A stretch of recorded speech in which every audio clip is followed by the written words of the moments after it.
Hi everyone. I work for the London Borough of Hounslow in the public health team, and I'm the project manager for our Switch programme. And so today I'm going to talk about some of the costs of various elements of our campaign and compare some of the approaches that we've taken and that have been taken by other people.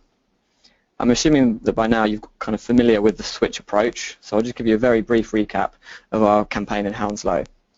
So we were really focused on getting the parents of children who are starting school for the first time to switch from driving their car to school to walking or cycling in. And in Hounslow, the school year starts in September. So in order to engage, we started speaking to people back in May when the parents were first visiting the school to find out about it, to find out how they'd get school uniform, to find out how to pay for school lunches, and we went there to try and engage with them around active travel at that point. Then the majority of our interventions were delivered in the September and October of that year, around the start of term, and this included personalised travel advice and information, and then an active travel game.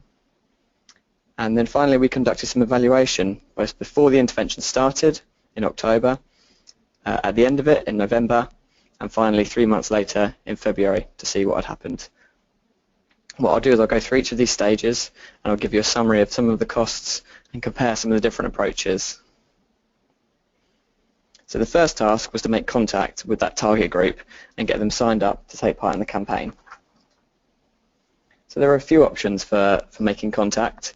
The first that you may want to explore is around obtaining the data from a partner who already has those contact details. So in this example, it would be the schools who already have the contact details of the new parents. You may be able to either get a data sharing agreement with the school for them to give you those details, or they may be able to send up communication on their behalf. So if you do this, then here's an example of some of the costs you might need to think about for sending out letters and trying to get responses that way. So we sent out some letters in another project, about 1,000 letters, and the cost for envelopes were around £25. The printing and packaging around £150, and postage around £390. Now with printing and packaging, it's worth thinking about if you're going to send more than 1,000 letters, it may be worth going to an external printing company, because often when you get into the tens of thousands of letters, it can be a lot more cost effective to get them printed externally and packed by an external company. But if it's under 1,000, then it may be more cost effective to do it internally. But an important consideration here is that whilst it might be easier and the cheapest way to get in contact with people by sending them a letter, by getting their contact details and sending them a letter, you probably will get a very low response rate. We certainly got about 1 to 3% when we tried this through a campaign before, and it's fairly standard across the industry that sending out a letter to cold contacts will get you a very low uptake. So for the Switch project, we didn't actually use this approach because of two reasons. So we had a data sharing, data privacy with our schools where we weren't able to get the contacts, and second, because we only had 2,500 people that we were able to get in contact with. If we'd gone with letters, we simply wouldn't have made our targets. So the second option, which we chose, was around sending staff members to every school induction event. So they went and they were able to have a face-to-face conversation with parents and get their contact details at that point. So we ran this by sending 2 staff to each induction event, and if you include the administration time of contacting the school to arrange it, attending the event and collecting the information, it worked out as about £800 per school to get the people signed up. And by using this approach, we managed to get over 1,000 people signed up, which works out as a cost per contact of about £28. It's worth saying that we subcontracted this work, so you may be able to do a similar approach using your own staff, but if you're in a similar setting, you need to bear in mind that many induction events take place at the same time, so multiple staff may be needed. So once we had the contact details, we then had to make that contact with the parents at the start of the school term to offer them the personalised travel advice and some active travel resources. Now there's 3 main options around delivering the personal travel advice, and we've tried all of those in a pilot program before we did the full Switch campaign. So you can either deliver personal travel advice over the phone, with a home visit, or in a group-based session. and based on our pilot scheme we were able to identify the cost for each of those. So we found that over the phone cost about £24 per person to deliver, the home visits were £22, and the group-based sessions £41. So they each had different costs, but they also had different benefits to taking those approaches. So group-based sessions required multiple advisors to attend a session, so that worked out slightly more expensive, and not all the schools had the sessions and had spaces available for these sessions. The phone calls were generally cheaper, but often it would take up to 5 attempts before you could actually make contact with the person. And whilst home visits had a similar cost to over the phone, we had a very short time period to engage people, so it was not possible for the Switch campaign to reach the volume of people by delivering home-based visits.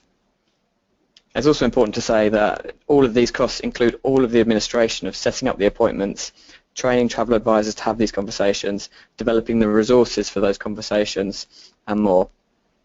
So for the Switch project, we predominantly used over-the-phone travel advice.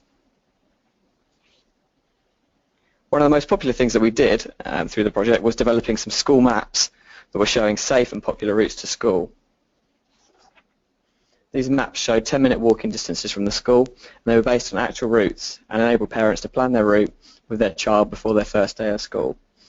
We had great feedback about these, with many schools requesting more so that the whole school could print them out and use them.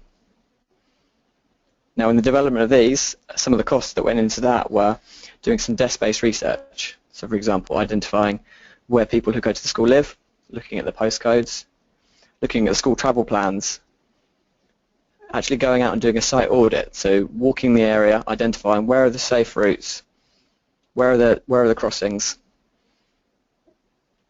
and also then finally the design, so looking at how you design this and communicate this in the most attractive way. So the cost, again, for the production of the school maps worked out about £600 per map, and the printing, which we did internally because of the smaller numbers, was around £21 per 100. And again, obviously with printing, the more copies you order, the cheaper that unit price can become. The next element of our campaign was around providing an active travel game. So by now, parents had had that first conversation, they'd had some active travel resources, they had a little bit of motivation, so we then decided to offer them an active travel game.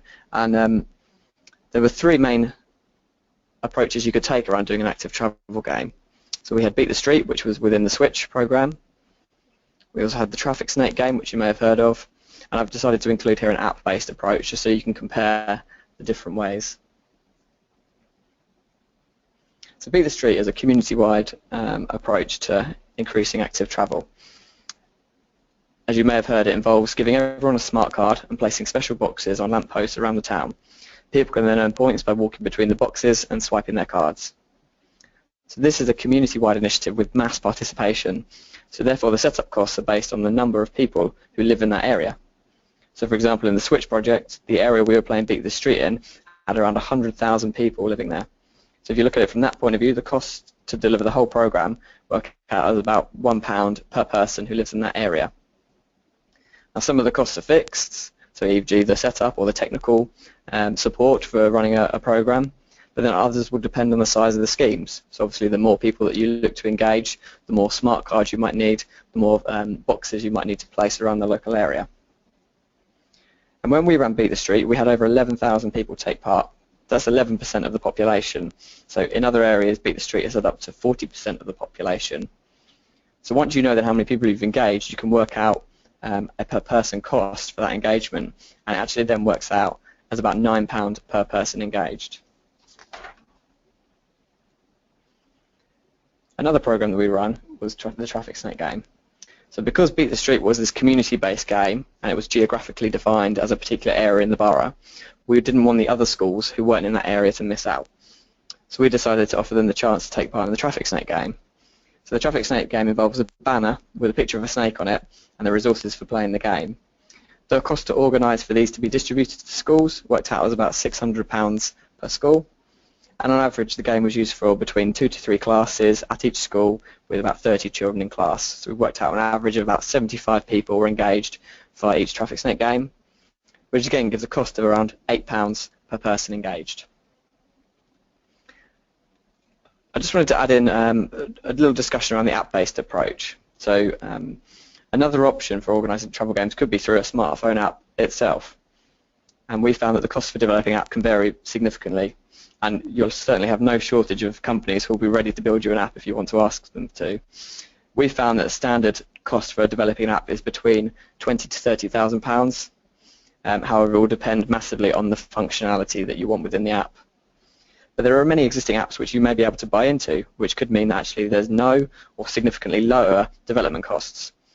And in this case, you're likely to pay an annual license fee to maintain access to the app. So for example, an annual fee of £10,000 to be able to use it. So whilst we didn't use an app for the Switch project, we have a separate project going on using an app called Better Points to encourage walking and cycling. For this we paid for a license only, and we've lightly promoted it over the last 6 months, and we currently have about 500 engaged users. So interestingly, that works out as about £20 per person, which is quite interesting comparing the cost for this, for the license fee alone, being quite a bit less than some of the other approaches, but actually when you get down to that point of how many people has it engaged, it actually comes out a slightly higher cost per person. The final element of the Switch campaign and the costs associated with it was around evaluating it. So in order to get the required numbers of completed surveys, we paid a contractor to run a call centre for us to obtain the baseline and follow-up surveys. This involved calling people multiple times to get the surveys completed over the phone, with a cost per completion of around £20 to £27, and you'll see there was a drop-off between the baseline and the follow-up survey.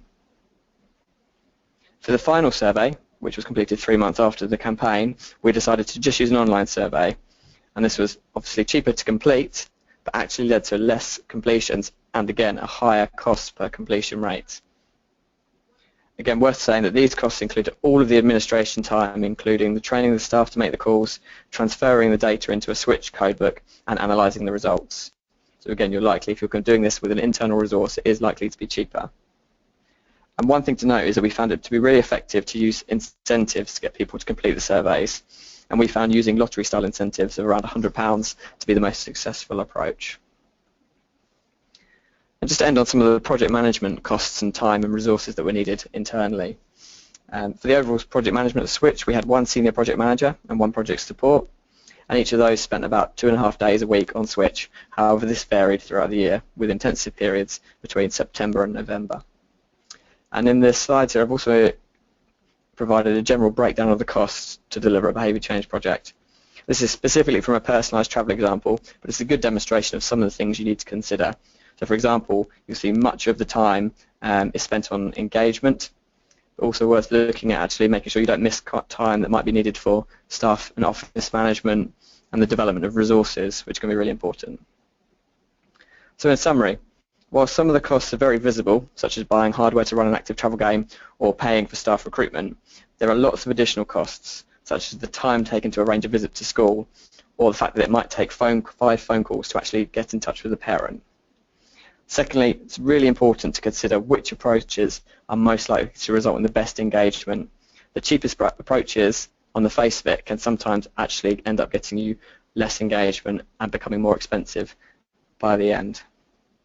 So thank you for listening, and I'll hand back to Silke for the question and answers.